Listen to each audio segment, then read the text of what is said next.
Today I will be reading Doña Flor, a tall tale about a giant woman with a great big heart, by Mora and illustrated by Raúl Colón.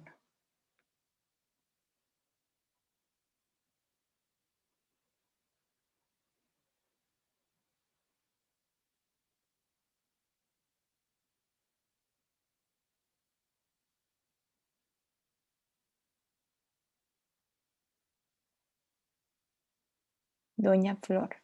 For my daughter, Dr. Cassidy Burnside, a veterinarian who's the cat's meow. From Pat Mora and to Beautiful Medicine from Raúl Colón. Every winter morning, when the sun opened one eye, Doña Flor grabbed a handful of snow from the top of the nearby mountain.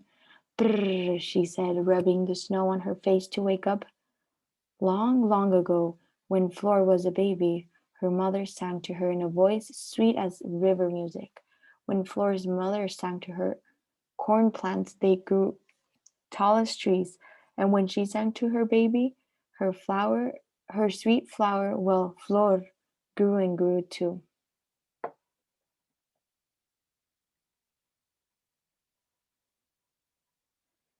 Some children laughed at her because she was different. Mira, look, Bigfoot, they called when she walked by. Flor talks funny, they whispered, because Flor spoke to butterflies and grasshoppers. She spoke every language, even Rattler. But soon, Flor's friends and neighbors asked for help. Children late for school asked, Por favor, Flor, could you give us a ride? She took just one of her giant steps and was at the school door. Of course, the escuela shook and the windows rattled.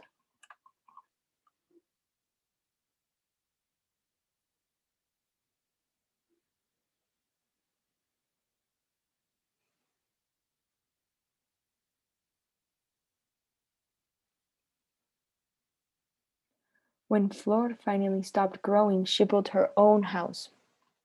Una casa as big as a mountain and open as a canyon. She scooped a handful of dirt and made herself a valley for mixing clay, straw, and water. She added some estrellas. The stars made the adobe shine. When she worked, Flor sang and birds came out and built nests in her hair. Flor wanted everyone to feel at home in her house. Mi casa es su casa, she said to people, animals, and plants, so they knew they were always welcome. Everyone called her Doña Flor because they respected her.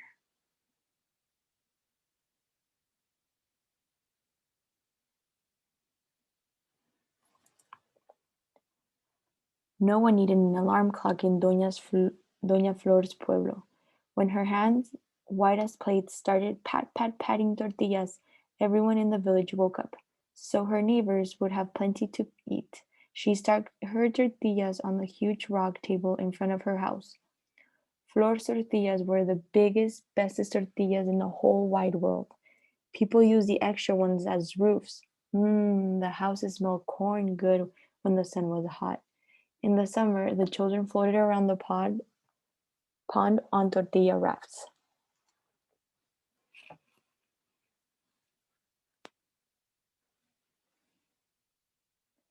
One warm spring day, while a family of lizards swept her house, Doña Flor brought out her stacks of fresh tortillas. Nobody came. Thought Flor. She started knocking on doors and calling to her neighbors. ¿Qué pasa? What's the matter? She asked, bending down to peer into their small doors to see where they were hiding. El puma, they whispered. The children have heard a huge mountain lion circling the village. Listen. Flor listened, and sure enough, she heard a terrible roar. Doña Flor and her fat animal friends went out looking for the huge gato, but they couldn't find it. That night, she carried her tired friends, the coyotes and rabbits, back home. But as she started to tuck them in and read them a good night story, they all heard roar. Where is that darn cat? Asked Flor. But the scared animals were shaking and shivering under their sheets. She gave each a giant kiss. Smack!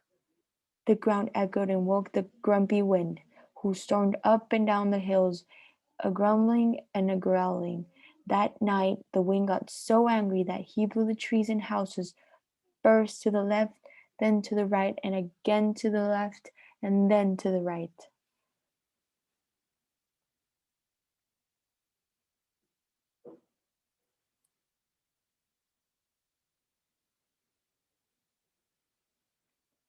Now, Doña Flor liked her sleep, so she wasn't smiling when she heard the wind spinning round and around the village. Together, the wind and the giant cat roared all night, and nobody got much sleep. As the sun rose, Flor's neighbors, shaking at the commotion, peered out the windows. Tired-looking Flor was giving the wind a big hug to quiet him down. Then she started her morning chores.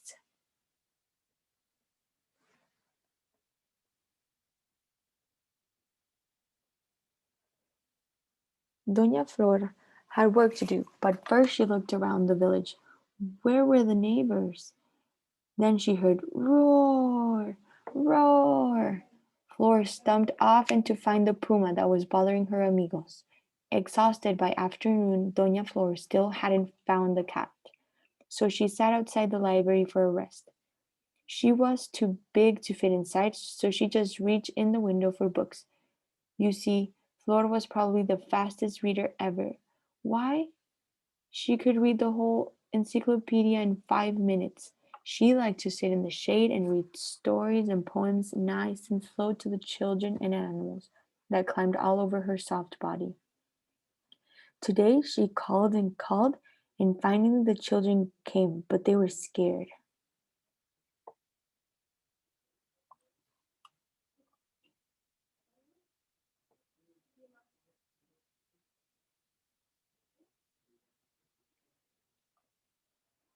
What can I do to cheer my friends up? Wondered Flor as she saw their frightened faces. She thought and thought.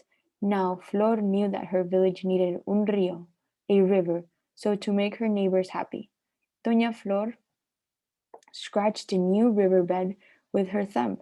When the water trickled down the stone for the first time, Flor called out, "Just listen to that! Isn't that the prettiest sound you've ever heard?" She smiled, and her smile was as big as her tortillas. But today her neighbors could barely smile back.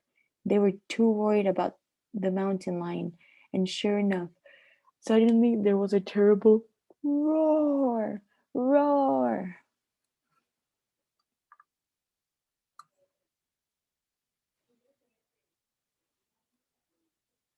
That's it, thought Doña Flor, and again she stomped off to look for the giant puma. But she still couldn't find him. She went home to think and work in her garden. It was like a small forest on the edge of the pueblo, a tangle of poppies, morning glories, roses, lucius, tomatoes, and chiles. Whatever she planted grew so fast you could hear her roots spreading at night. Her neighbor used the sunflowers as bright yellow umbrellas. She gave the school band her hollyhocks to use as trumpets. The music smelled like spring. My plants grow that big because I sing to them like my mother did, Doña Flor told the children when they came, three at a time, to carry home an ear of corn.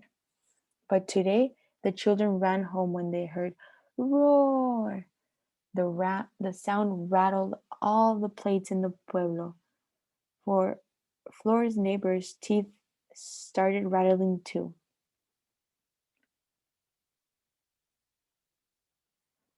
Where is that big monster gato? Doña Flor wondered.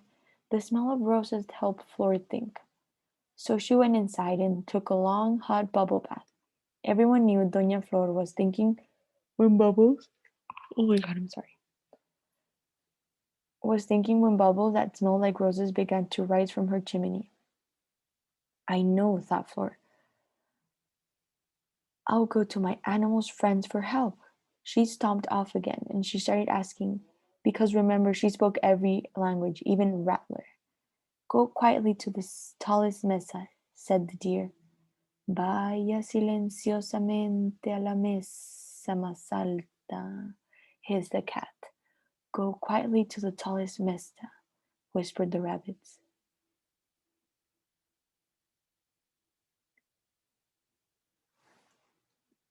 Knowing that animals are mighty smart, Doña Flor followed their advice. She walked very, very softly up to the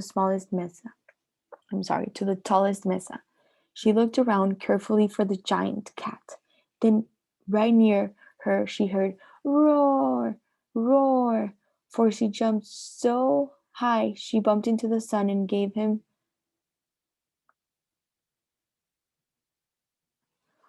Flor looked around. All she saw was the back of a cute little puma. She watched him very quietly. Doña Flor began to tiptoe toward the puma when all of a sudden he roared into a long hollow log. The sound became a huge roar that echoed into the valley.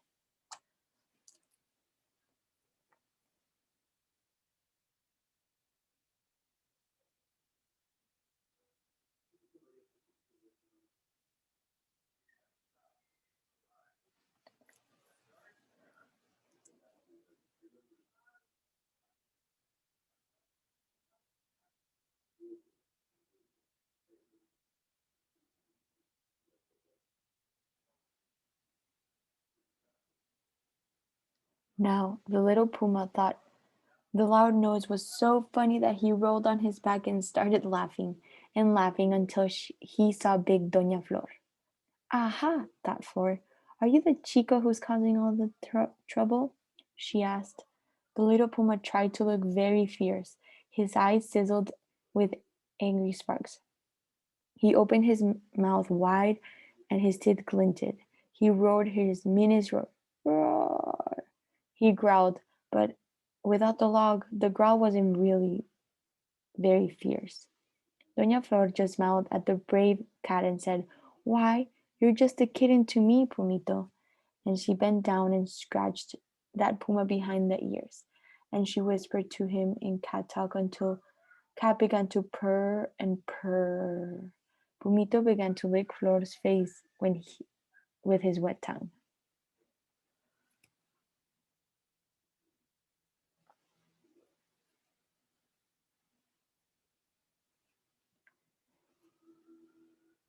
Suddenly, Flor heard a new noise. "Doña Flor, ¿dónde estás? Where are you?" called her worried neighbors. Even though they were frightened, they had all come holding hands looking for her. "Meet my new amigo," said Doña Flor, smiling at her thoughtful neighbors. That evening, Flor plucked a star the way she always did, and plunked it into the tallest tree so her friends in the pueblo could find their way home. She plucked una estrella to put above her door, too. Even the stars could hear Doña Flor humming. Flor liked a fresh bed, so she reached up and filled her arms with the clouds, smelling of flowery breezes. She shaped the clouds into a soft, deep bed and into hills of puffy pillows. Said Doña Flor as she snuggled in the clouds. "Tonight I'm very tired after my adventure with the giant cat. Right, Pumito?" chuckled Doña Flor. All the animals snugged down with her, and Pumito stretched out over her toes.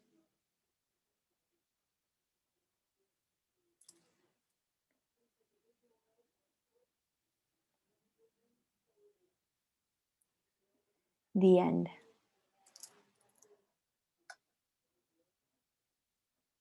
I hope you enjoyed this read aloud, and most importantly, that you were able to see Raúl Colón's amazing illustrations for this book. Um, I hope you enjoyed it. Thank you.